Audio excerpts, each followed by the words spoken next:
Oh, man, am I ever hungry. But I can't stop gaming, and this video card isn't hot enough, and this George Foreman Grill's just too clunky. What am I gonna do? Hungry, fella? Well, we've got a perfect little griddle on a video card for you. The Nvidia GTX 480. With a built-in space heater, it's only $47.95. Going in retail stores only.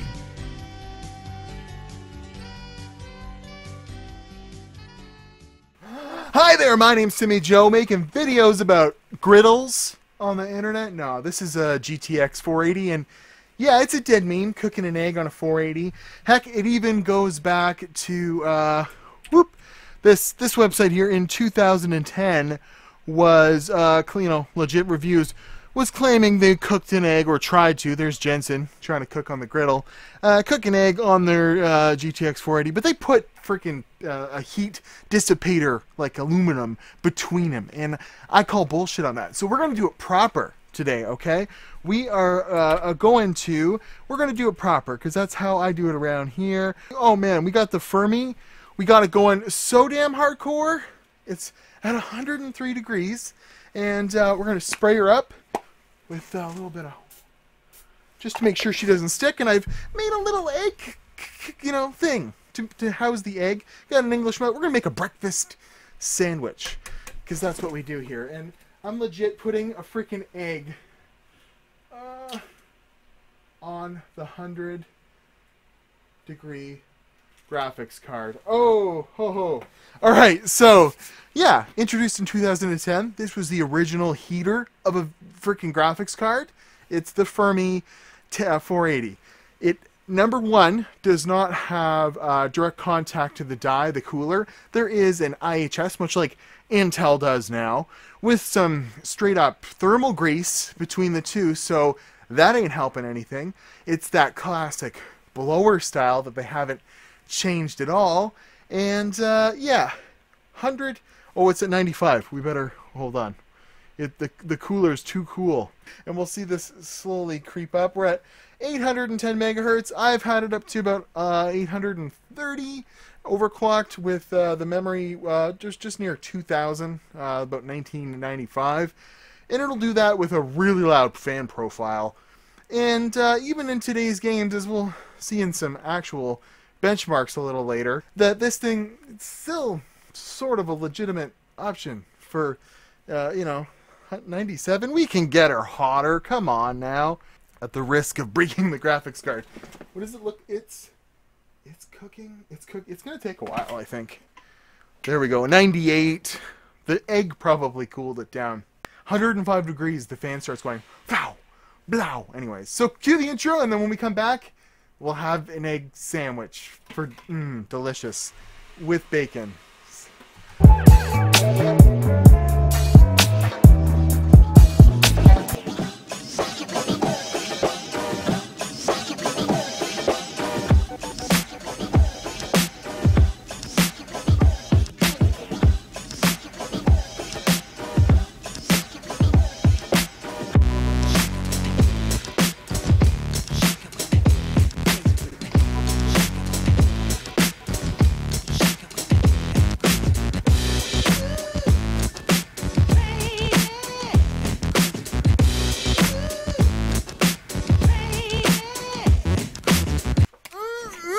It smells like breakfast. What is going on?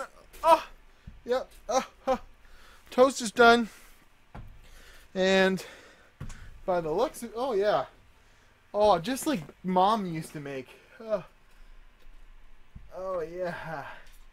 That looks good. Oh yeah, that looks great. Oh yeah. That looks like Mom used to make for sure. Cheese on there. Oh yeah, the cheese. This is gonna be wonderful. Oh yeah. Ah. Oh, I got yolk in my mouth. Just cut to the review. Yolk's on my pants. Wow.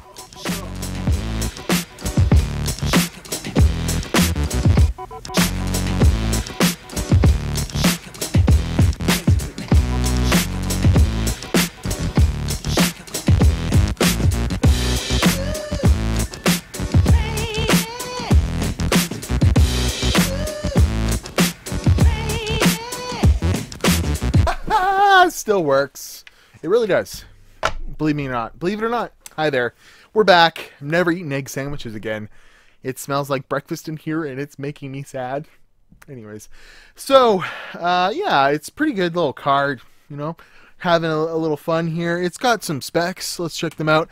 It's got 480 CUDA cores, hence the 480 name, which is interesting. It's a 700 megahertz beast. It's got a 1848 megahertz core clock on the memory, 1.5 gigs of GDR5. A fairly modern card, one of the first from Nvidia to play DirectX 11, which is pretty cool. And yeah, it was a big deal at the time, mostly because of how dang hot.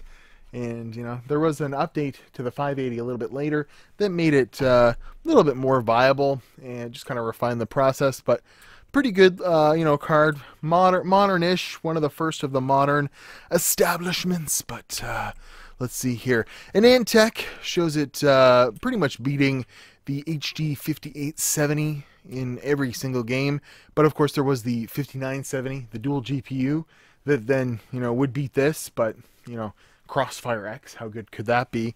But, you know, at the time, this was the, you know, expensive card, and it was, you know, kind of a leap forward, and then a little bit of a step back with how hot. I mean, the memes were prevalent. It's a toaster, it's a microwave, it's an oven, Jensen's cooking on it, but, you know, you could cook an egg sandwich on it, and it's fun. So let's go ahead and look at some benchmarks, see how it really performs right now, and then when we come back, I'll throw my breakfast up.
So, pretty good. You know what's interesting?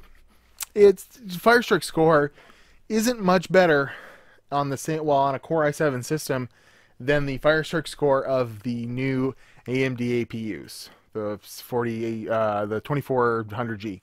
It actually trades blows with there, but in practice, I'd much rather game on this, you know, dedicated graphics card than the APU, simply because the shared resources actually do impact things, even to a point where, you know, a similarly spec'd GPU at this point will, you know, beat it out if it's a discrete GPU, because it's got its own memory and stuff, even though technically this has less VRAM than, you know, that Xbox system behind me. But anyways, the gaming was not so bad. 1080p low settings, medium settings, you know, in some games you can go even higher.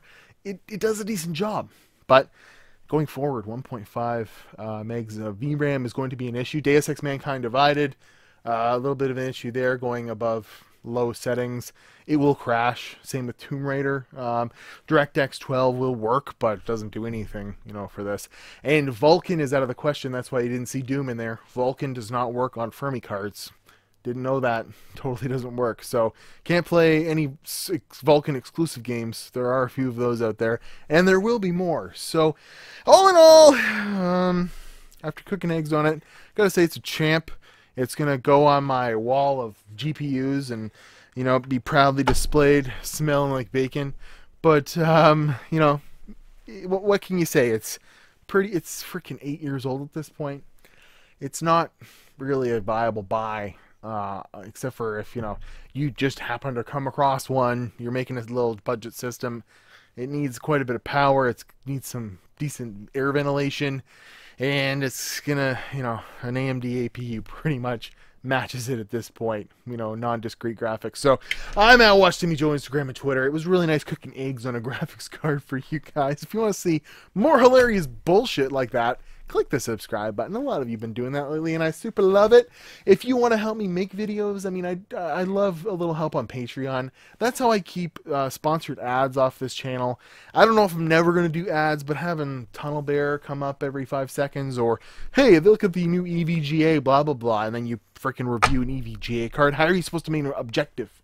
But, you know, I'm not saying I'm never going to do an ad, but I've been getting some emails lately about sponsored videos, and I've just, I can't bring myself to do it. It just seems like more trouble than it'll be worth. But help me out on Patreon, or buy stuff through my Amazon affiliate links. There's always that information in the description below. Me at timmyjoe.com if you want to send me a GPU to cook eggs on. And I'll see you guys in another video. I'm going to go throw up my egg sandwich.